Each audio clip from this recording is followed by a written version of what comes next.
임간록 함께 보고 있습니다. 171번 자명스님의 문도들. 착할 선자 하나 써놨어요. 선. 이름이네요.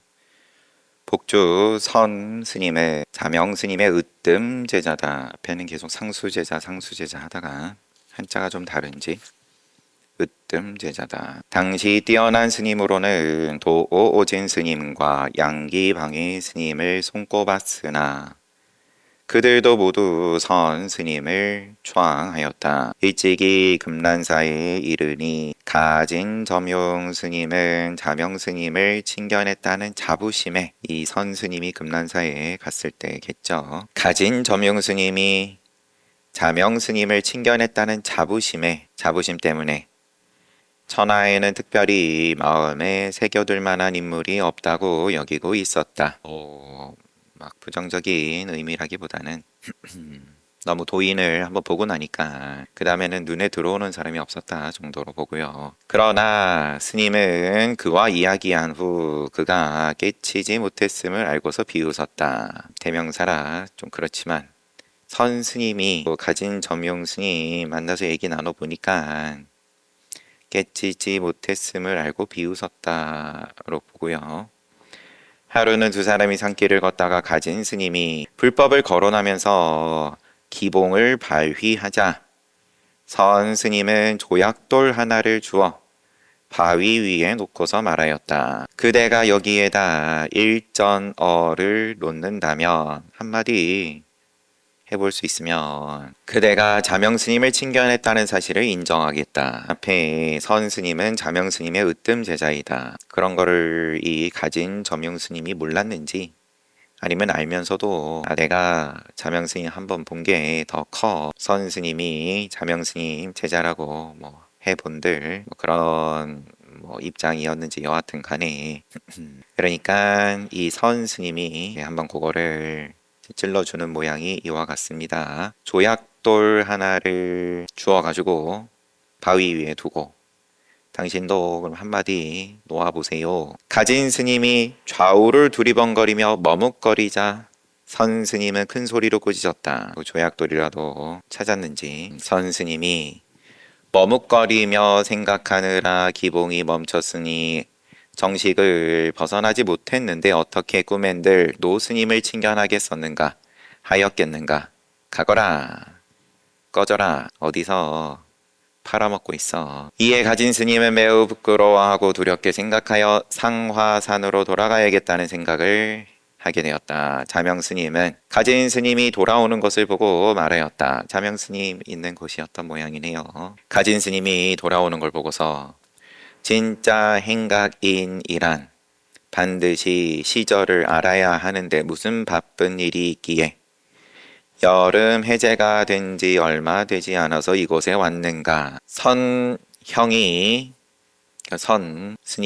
사용사제인 건지 여튼 선 형이 독한 마음으로 사람을 질식시키기에 다시 스님을 칭견하고자 합니다. 그러니까 자명 스님이 무엇이 불법의 대의인가 하고 물어주고 대답을 이렇게 했다는 거겠죠. 가진 스님이 잿마루 위에 이는 구름은 없고 마음에 떨어진 달은 있다. 잿마루가 뭐죠? 그냥 봉우리 말하는 걸라나요? 무운생영상, 봉우리 꼭대기에 일어나는 구름은 없고 의월락파심, 마음에 떨어진 달은 있다. 이렇게 대답을 하니까 자명 스님은 눈알을 부라리고 소리치며 꾸짖었다.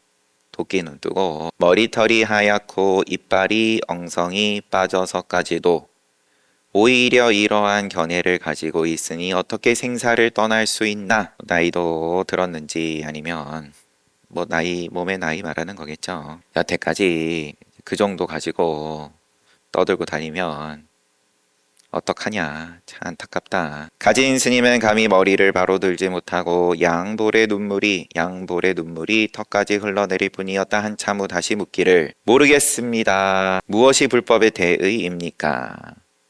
하고 이번엔 가진 스님이 묻고 불법이 뭡니까? 깨달음이 뭡니까 도대체? 자명 스님이 잿마루 위에는 구름 한 점 없고 달은 떠서 강물 속에 부서진다. 무운생 영상은 그대로. 두 번째 구절에서 유월 락파심 뭐가 오타인지 한글 번역이 오타인지 한자가 오타인지 한자가 오타일 것 같아요. 아닐 수도 있고 똑같이 대답했을 수도 있고 앞에는 가진 스님이 대답한 게 잿마루 위에는 이는 구름은 없고 제가 한자를 앞에 구절도 살짝 다른데 한글 번역이 괜히 이렇게 다르게 돼 있진 않을 테니까 한자가 잘못 붙여넣기 돼 있는 걸로 보는 게 맞을 것 같습니다. 한글만 보면 잿마루 위에 이는 구름은 없고 요거를 자명스님께서는 잿마루 위에는 구름 한 점 없고 생을 떼버린 거예요.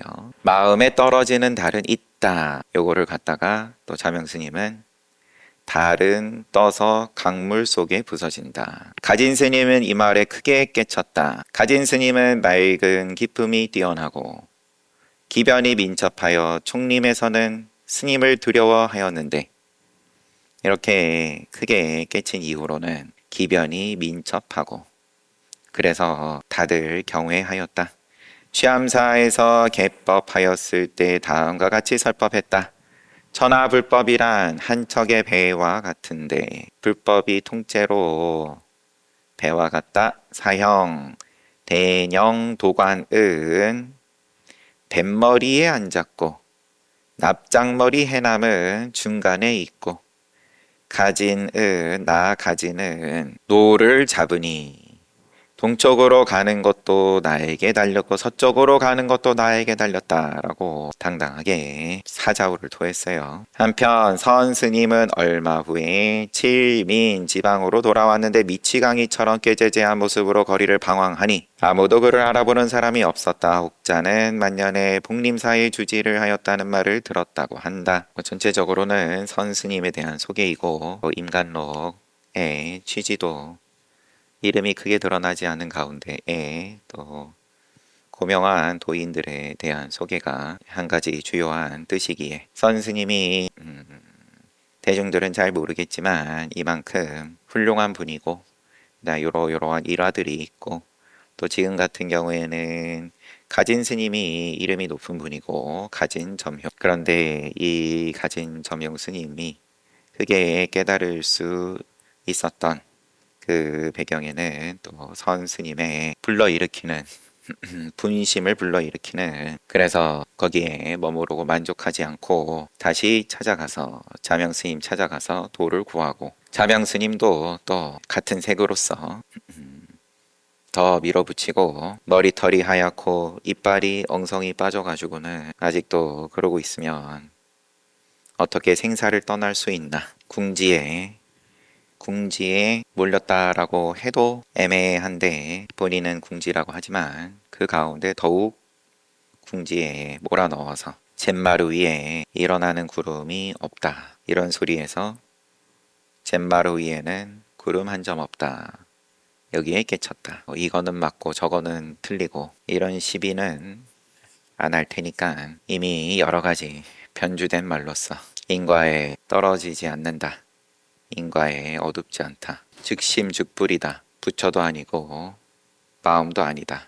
등등. 네, 그게 밥 먹고 잠자는 것도 뒤로 미룰 정도로 와 걸려버렸다. 그런 거니까 172번 동참하는 뜻 양기방해 스님은 자명 스님의 문화에서 가장 오랫동안 사사하였고 어딜 가나 의례의 주지가 되었다. 자명 스님이 열반할 때 방해 스님은 구봉사에 머무르고 있었는데 갑자기 의춘군에서 경문을 보내 양기산의 주지를 명하니 당시 구봉사의 장로 근 스님은 깜짝 놀랐다.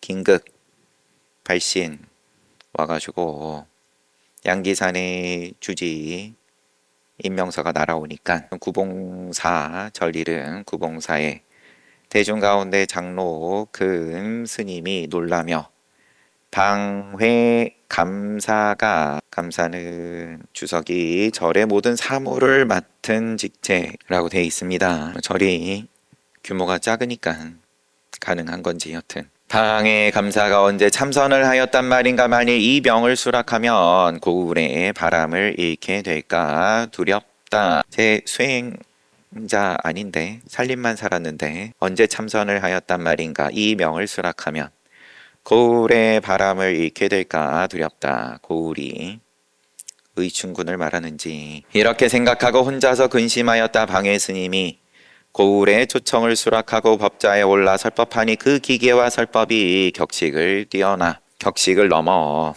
모든 대중이 경청하였다. 법자에서 내려오자 근 스님은 앞으로 나아가 스님의 손을 잡고 말하였다. 동참자 한 명을 얻었다.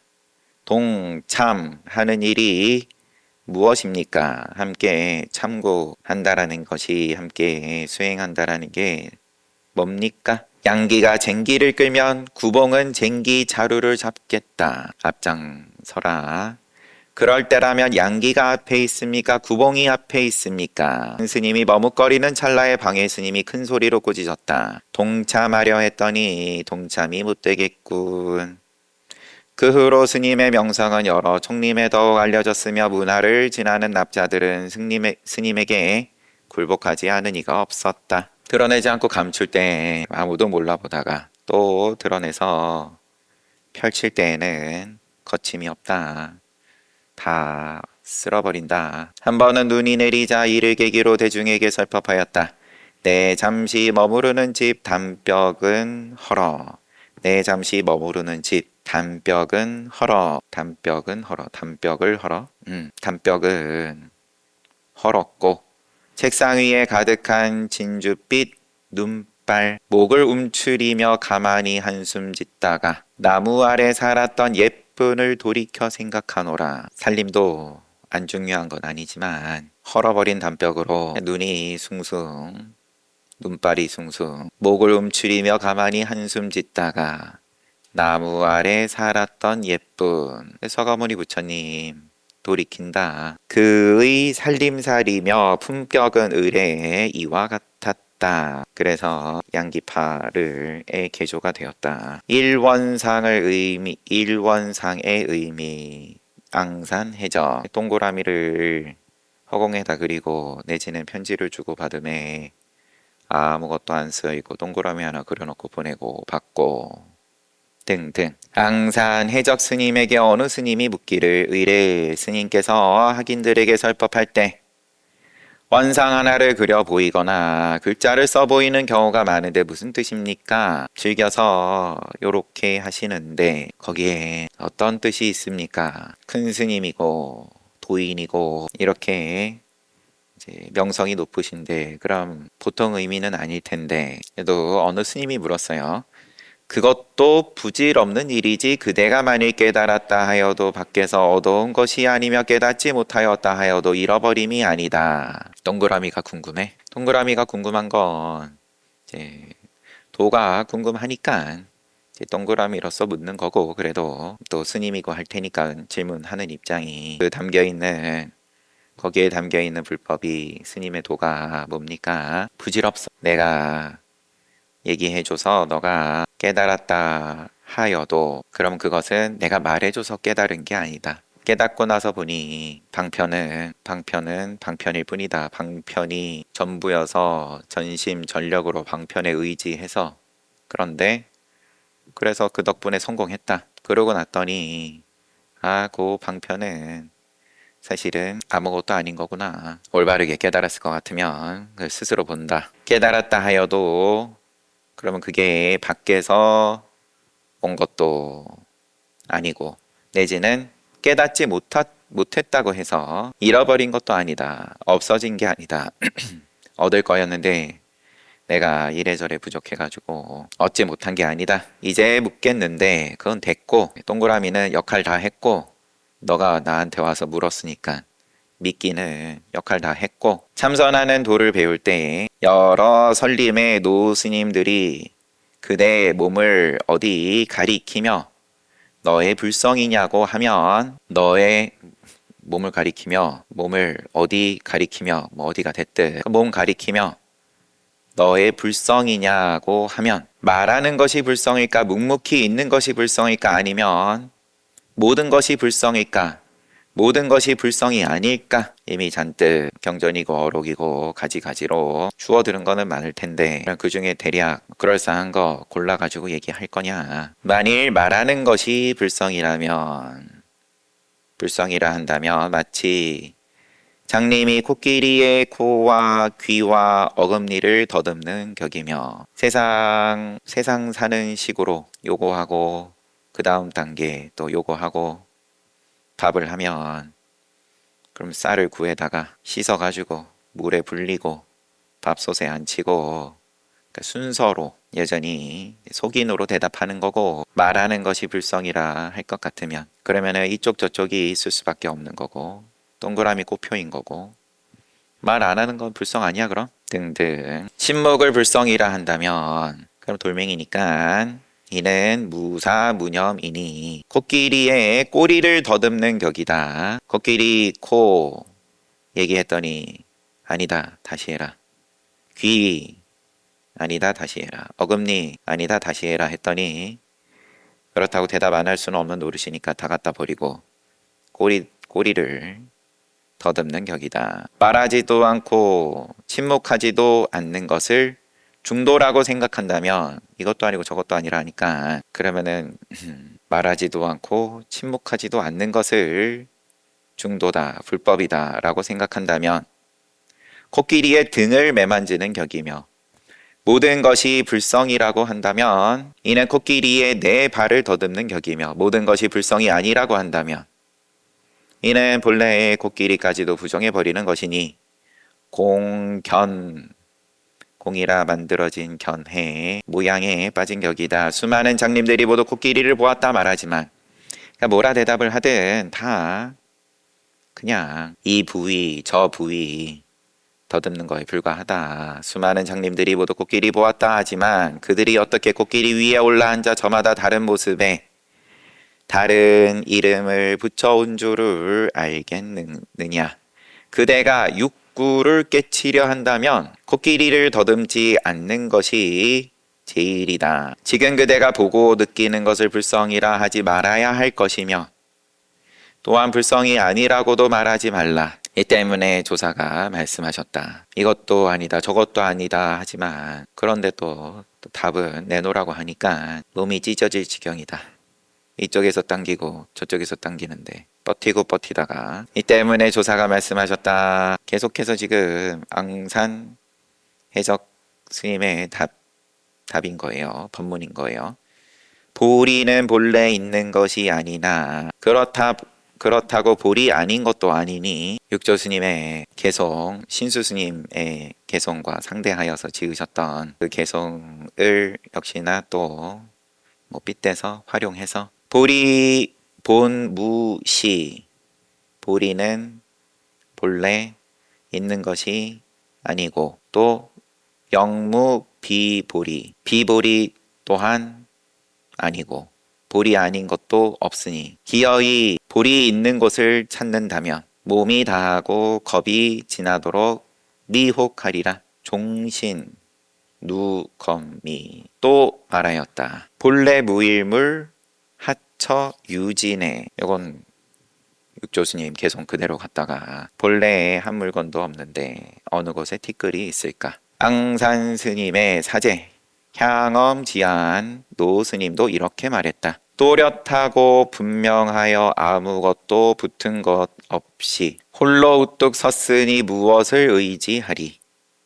길 가다가 돋개친 스님을 만나거든 침묵으로 말하지 말라. 내가 전에 어느 스님에게 물었다. 이제 말 나누지도 침묵하지도 말고 대하라 한다면 어떻게 대하여야 하겠는가? 그러면 향엄 스님 개송과 같이 똑같이 내가 어느 스님한테 물었을 때 그 스님이 미처 대답하기 전에 갑자기 경판이 울리기에 내가 다시 말을 이었다. 그대의 대답에 감사드리오. 때마침 공양 시간을 알리는 거든 법회를 알리는 거든 예불을 알리듯 경판 울리는 소리 들리니까 내가 자문자답했다. 그대의 대답에 감사드리오.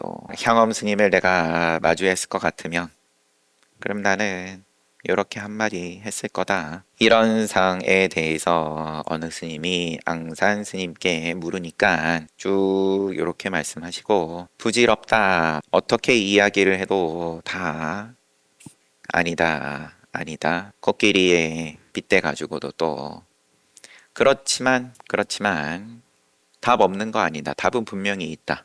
과연 누가 코끼리 위에 올라타서 자제할 거냐, 자제할 거냐. 그대가 육구를 깨치려 한다면, 뭐 육구가 뭐가 됐든 간에 깨치려 한다면 코끼리를 더듬지 않는 것이 제일이다. 그러니까 뭐가 일어나든 간에 답이라고. 또 그렇게까지 궁지로 밀어붙이니까 이게 감당할 수 없을 만큼 계속 솟구칠 텐데, 하지만 그거를 싹 다 무시가 되냐. 지금 그대가 보고 있는 것을 불성이라 하지 말고 불성 아니라고도 하지 말아라. 그러면서 개송들을 또 인용을 하시지만, 그리고 해원각범선사도 그럼 나는 뭐 이렇게 할 테고. 174번 생과 사의 처음과 끝. 용수보살은 다음과 같이 계를 지었다. 만일 먼저 생이 있고 뒤에 늙고 죽음이 있다 한다면, 늙고 죽음 없이 생이 있고 생하고서도 늙고 죽음이 없게 된다. 이 드라마로 연기법을 이야기하지만 그게 무명을 조건으로서, 행을 조건으로서, 쭉쭉쭉. 그래서 생을 조건으로서 노사, 이렇게 기초 교리로 이야기를 하지만, 그러면 우리는 태어나고 늙고 죽고가 시간 순서니까 이 시간에 이 생각 자체가 개념이라는 것이, 모양이라는 것이 종속돼 있으니까 시간에. 그러면 연기법 자체는 시간을 붙이지 않고 하신 부처님 말씀인데, 중생은 그것을 시간으로 받아들여 가지고 이해를 하는 것을 용수보살이 지적을 하시는 개송이다. 그러면 불법을 설하시는 것을 여전히 드라마로, 인과법으로 받아들인다. 먼저 생이 있고 뒤에 늙고 죽음이 있다 한다면, 앞뒤로서 이해할 것 같으면 84,000 부처님 말씀이 통째로가 다 그냥 재미난 드라마고 넷플릭스고, 늙고 죽음 없이 생이 있게 되는 거고, 그럼 생이 있을 땐 생만 있는 거니까, 늙고 죽음은 나중에 오는 거니까, 그러면 당연하게도 늙음과 죽음이 오기 전에 바짝 즐겁자. 자꾸 얘기하다가 다시 처음부터 읽을게요. 만일 먼저 생이 있고 뒤에 늙고 죽음이 있다 한다면, 늙고 죽음 없이 생이 있고 생하고서도 늙고 죽음이 없게 된다. 또한 늙고 죽음이 있은 뒤에 생이 있다 한다면, 이는 무인, 원인인이 되어 늙고 죽음이 있은 뒤에 생이 있다라고 한다면, 무인이 되어 생 없이 늙고 죽음이 있는 것이다. 늙고 죽음이 있은 뒤에, 앞에다 붙여도, 그러면 생을 노사 앞에 붙여도 그러면은 귀결되는 것이 생 따로 노사 따로가 되는 거니까 인과를 부정하고, 그럼 그걸 뭐 단견이라고 봐야 돼요, 상견이라고 봐야 돼요. 여튼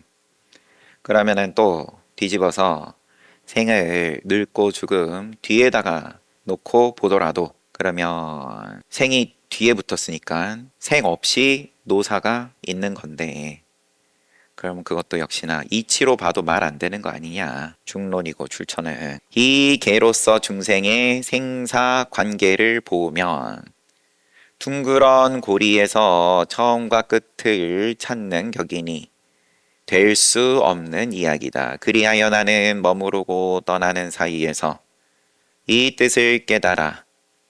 머무르고 떠나는 사이에 이 뜻을 깨달아 조금치라도 막힘이 없는 옛사람들에게 물아가 둘이 아니었음을 알게 되었다. 그러면 생이고 노사고 그 사이에, 머무르고 떠나는 사이에서 이 뜻을 깨달아. 그 간격에 종속되어 있는 몸이 본래 그러하니까. 그런데 그 간격에서 벗어났다. 그 간격을 두지 않는 것을 깨달아 티끌만큼도 막힘이 없는 도인들, 조사들에겐 물아가 둘이 아니었음을 알게 되었다. 야, 통째로 삼라만상이 이쪽 저쪽이 벌어지지 않음에 대해서 영수보살 이 가르침이 개송으로서 봄직하다. 여러분들도 한번 봐보시라. 근데 말 그대로 기초교리니까 불교대학 입문반에서 그렇게 이야기를 하고 시간으로 이야기를 하진 않지만 이미 이야기 소리내서 말하는 가운데 다 모양인데 희유한 인연이죠. 모양이 모양을 쓰는데 욕계가 욕계를 써서 욕계를 낳는데 생하는데 그런데 그 작용이 욕계에서 벗어나는 작용이다. 책은 여기까지 봐야지. 오늘 31일이어서 이벤트도 있죠. 다 같이 부처님 모셔놓은 공간에 부처님하고 함께 정진하면서 또 2026년을 맞이하는 이벤트가 있습니다. 이벤트는 북치고 장구 쳐야 되는데 뭐 그럴 수도 있는 거고 그죠. 여기서는 일원상을 가지고 쫓아 들어왔고 북소리 장구소리 듣고 신나는가 보다 하고 또 귀 기울여서 쫓아 들어오는 거고 뭐 똑같으니까 일원상을 그리면 고상하고 북치고 장구 치면 때가 어느 때인데 싸구려다 그러고 싸구려가 싫으면은 빨리 몸을 한번 벗어나 봐야죠. 정밀한 미세한 몸을 쓰는 천신들이 이 거친 몸을 쓰는 어차피 피차 중생이지만 거친 몸 쓰는 인간들을 얼마나 싸구려로 보겠어요. 그러면은 공덕이라도 열심히 모아서 명품 몸을 한번 받아보자. 이 욕심으로 그러면 저를 찾고 내지는 수행을 하고 그러면은 차라리 위선은 아니다. 똑같이 너도 거친 몸 나도 거친 몸인데 여기서 고상하고 싸구려를 나누고 있으면 좀 방금 용수보살의 개성과 같이 따져보면 이게 영 앞뒤가 안 맞는다. 그렇지만 끊임없이 좀 더 고상하고 좋아 보이고 화려해 보이고 이제 이거를 서로가 서로를 이제 물들이기 위해서 끊임없이 노력하니까 그러면 또 어버버버 하다 보면은 또 계속 몸이 거기가 붙어 있고 큰 스님께서 한때 자주 글쎄 법문에서 테이프를 이제 쭉 듣다 보면은 한때 당신께서 스스로 빨가벗고 일주문 앞에 앉아서 북치고 있으면 가득 차 법당에 가득 차 있는 신도님들 가운데 몇이나 남아 있겠냐.